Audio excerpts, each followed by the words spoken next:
Corona महामारीनंतर Mahatma Phule आर्थिक विकास महामंडळ, लोकशाहीर अण्णाभाऊ साठे महामंडळ, वसंतराव नाईक आर्थिक विकास महामंडळ, अण्णासाहेब पाटील आर्थिक विकास महामंडळ, मौलाना अब्दुल कलाम आर्थिक विकास महामंडळ, अपंग आर्थिक विकास महामंडळ या आर्थिक विकास महामंडळाच्या सहाय्यानं सुरू करण्यात आलेले छोटे उद्योग चालवणं आता कठीण झालंय।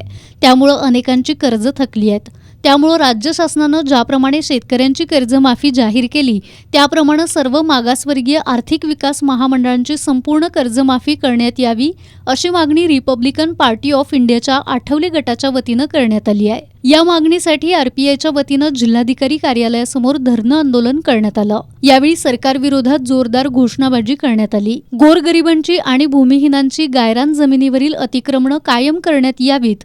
राज्य आणि केंद्र शासनाच्या अख्यातीरीतील बौद्ध लेण्यांचं पुरातत्व खात्यामार्फत संशोधन आणि संवर्धन करण्यात यावं। राज्य शासनानं अनुसूचित जाती जमातींसाठी जाहीर केलेल्या कल्याणकारी योजनांचा निधी अन्यत्र खर्च करू नये अशा विविध मागण्या यावेळी करण्यात आल्या। या मागण्यांची दखल घेतली नाही तर आंदोलन आणखी तीव्र केलं जाईल असा इशारा पक्षाचे राज्य संघटन सचिव प्राध्यापक शहाजी कांबळे यांनी दिलाय। कर्मवीर दादासाहेब गायकवाड योजनेमधील दारिद्र्य रेषेची अट रद्द केली पाहिजे। ज्याचं उत्पन्न अत्यल्प आहे तो कुठलाही शेतकरी असो त्याला जिथं शक्य आहे तिथं त्याला जमीन जर उपलब्ध होत असेल तर ती दिली पाहिजे। ही जमीन देताना 2 एकर बागायत आणि 5 एकर जिरायत अशी अट लावलेली आहे। परंतु प्रत्यक्ष या निधीकरता शेतकऱ्याला 2 लाख रुपये दिले जातात। 2 लाख रुपयाला गुंठा मिळत नाही, 2 एकर घ्या म्हणतंय सरकार। तर सरकारनं ती जमीन खरेदी करावी आणि आमच्या गोरगरीब भूमिहीनांना द्यावी।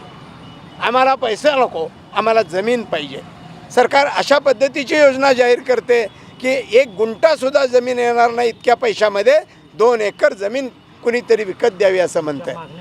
तर त्या मागण्यांसाठी आम्ही बसलेलो आहोत। आज संपूर्ण महाराष्ट्राचा आंदोलनाचा आरंभ या लोकराजा छत्रपती शाहूराजाच्या कर्मभूमीतून जिल्हाधिकारी कार्यालयाच्या साक्षीनं इथं करत आहोत आणि येत्या काळात राज्य सरकारसमोर या सगळ्या मागण्या ठेवल्या जातील, त्याच्यावर चर्चा केली जाईल आणि त्यानंतर सर्व जिल्ह्यामधून आंदोलन तीव्र केलं जाईल। ही आमची पुढच्या आंदोलनाची भूमिका आहे।